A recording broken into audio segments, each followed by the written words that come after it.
O. Henryning 20 yildan so'ng hikoyasining tahlili. Hikoyada ikki yaqin do'st Bob va Jimmy Uills haqida so'z boradi. Ular yoshligida juda qalin do'st bo'lishgan. Bob boylik orttirish uchun g'arbga ketadi. Jimmy esa Nyu-Yorkda qoladi. Ular 20 yildan keyin eski uchrashuv joyida yana ko'rishishga kelishib olishadi.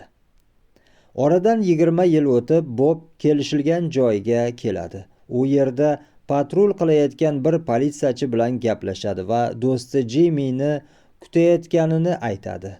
Politsiyachi ketadi. Birozdan keyin yana bir odam kelib, o'zini Jimmy deb tanishtiradi.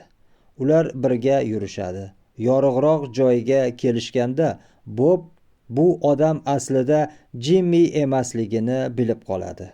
U boshqa politsiyachi bo'lib chiqadi va Bobni hibsga oladi. Politsiyachi Bobga bir xat beradi. Xatda haqiqiy Jimmy yozgan bo'ladi.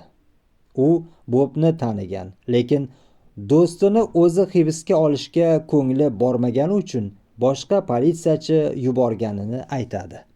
Asarning g'oyasi do'stlik va burch o'rtasidagi tanlov. Qonun oldida hamma teng.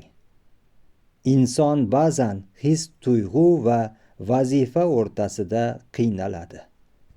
Asosiy qahramonlar: Bob g'arbga ketib, keyinchalik jinoyatchiga aylangan odam.